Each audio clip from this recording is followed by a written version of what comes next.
बिस्मिल्लाहिर्रहमानिर्रहीम। मैं हूं मोहम्मद फ़याज़ माही। आप देख रहे हैं मेरा यूट्यूब चैनल मोहम्मद फ़याज़ माही। आप दोस्तों की सब्सक्रिप्शन, मोहब्बत, व्यूज़, मैसेजेस, बेल आइकन पर क्लिक करना हमारे चैनल के लिए, हमारे लिए, मेरी आवाज़ के लिए ऑक्सीजन का काम दे रहा है। आपका शुक्रगुज़ार हूँ, आपका बहुत शुक्रिया। नई वीडियो देखने के लिए आपसे फिर एक दरख्वास्त है। जो दोस्त हमारे साथ नए शामिल हो रहे हैं, हमारे चैनल को देख रहे हैं, जो मेरे इस वीडियो को देख रहे हैं, वो चैनल को सब्सक्राइब ज़रूर करें। ये आपकी मोहब्बत है, आपका प्यार है आपकी तरफ से। जो नई वीडियो अवामी इश्यूज़ पर हमारे जो रोज़ाना के मसाइल होते हैं, जो कह सकते हैं मुआशरती बुराइयां होती हैं, हम उन पे बात करते हैं। तो अपनी मोहब्बत के इजहार के लिए सब्सक्राइब ज़रूर करें चैनल को। आज हम बात करेंगे दुख, करब, तकलीफ़ और उस गम की जिससे हमारे बलूचिस्तान के बहन भाई गुज़र रहे हैं। 11 कारकुनों का बेहमाना कत्ल। जो कारकुन थे उनको डेरे पर सोए हुए जगा कर ले जाया गया, पहाड़ों पे ले जाकर उनके हाथ पांव बांध दिए, उनको गोलियां मारी गईं, 11 कारकुनों को शहीद कर दिया गया। कतई नज़र इसके कि ये किसी मसलक से ताल्लुक़ रखते हैं, ये किसी मज़हब से ताल्लुक़ रखते हैं। ये भी ना देखा गया कि ये इंसान हैं, ये इंसानियत से ताल्लुक़ तो रखते हैं। इंसानियत का मज़हब एक ऐसा मज़हब है जिसका कोई मसलक नहीं होता। इसको मसलक की बुनियाद पर ना देखा जाए, सिर्फ़ इंसानियत की बुनियाद पर ही देखा जाए, तो क्या इंसानियत को कत्ल करने की इजाज़त हमारा मज़हब देता है? या फिर इंसान को कत्ल करने की इजाज़त, इंसान को इंसान का कत्ल करने की इजाज़त कौन सा मज़हब देता है? कोई भी नहीं देता। इंतहाई अफसोस, आज से कुछ साल पहले भी इसी तरह बोहरा बरादरी, हज़ारा बरादरी के जो दोस्त, जो लोग, जो इंसान कत्ल हुए थे, लोगों ने एहतजाज के तौर पर 27 या 28 दिन तक लाशें सामने रखकर बलूचिस्तान की मारूफ शाहराह पर धरना दे दिया था। उस वक़्त की हुकूमत ने मुज़ाकरात किए थे। आज भी जब ये सानहा हुआ है, ये कल का वाक़या है, सुनकर दिल खून के आंसू रो रहा है। तकलीफ़ से, करब से मैं अल्फाज अदा नहीं कर पा रहा हूँ।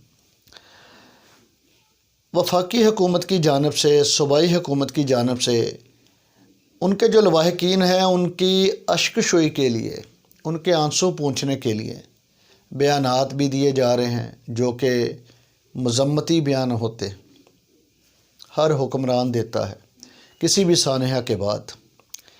वो मज़म्मती बयानात की एक भरमार चल रही है।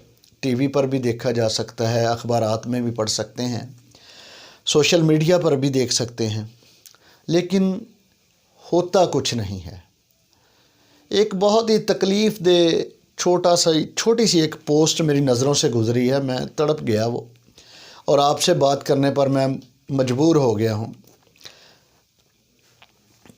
एक लड़की की तस्वीर वहाँ पे दिखाई गई है जिसके नीचे एक कैप्शन लिखा हुआ है कि हम 6 बहनें अपने भाइयों का जनाजा खुद ही उठाएंगी क्योंकि हमारे घर से मर्द ख़त्म हो गए हैं, उनको चुन चुन कर कत्ल कर दिया गया।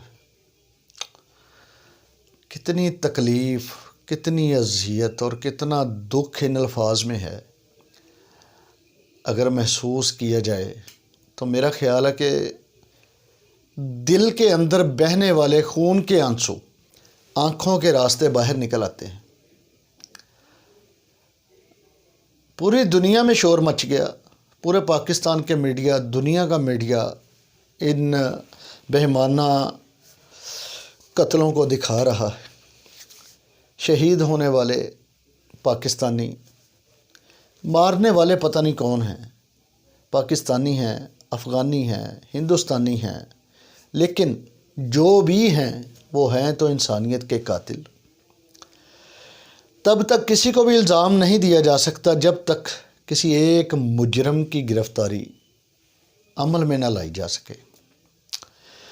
لیکن افسوس اس بات کا ہے کہ پاکستان کے قانون میں بہت سارا سکم موجود ہے۔ سکم اس طرح ہے کہ کتنا بھی بڑا قتل ہو جائے، قاتل کو بچانے کے لیے ملزم کو مجرم کے عہدے تک پہنچانے کے دوران جو ایک فاصلہ ہوتا ہے، اس فاصلے میں بہت سارے معاملات باہر ہی طے کر لیے جاتے ہیں۔ کئی بار ہو چکا ہے، کئی بار دیکھا جا چکا، کئی کیسز میں دیکھا جا چکا ہے۔ خود عدالت کہتی ہے کہ پولیس جو ہے وہ ٹھیک تفتیش نہیں کرتی، قانون کے ادارے کہتے ہیں کہ معاملہ ٹھیک نہیں جا رہے۔ دکھ اس بات کا ہے کہ یہ جو 11 انسان مر گئے ہیں، شہید ہو گئے ہیں، جاں بحق ہو گئے ہیں، اللہ کو پیارے ہو گئے ہیں، ان کے گھروں میں جو صف ماتم بچھی ہوئی ہے، ان کی بے گور و کفن لاشیں دیکھ کر جو بہنوں، بھائیوں، بیٹیوں، بیویوں، بچیوں کا حال ہے، اس کے سد باب کے لیے، اس کے تدارک کے لیے پاکستان میں کس سطح پر جا کر بات کی جا سکتی ہے کہ ان لواحقین کو انصاف ملنے کی یقین دہانی بھی کرائی جائے اور ان کو پوری امید بھی ہو کہ ان کے ساتھ انصاف ہوگا۔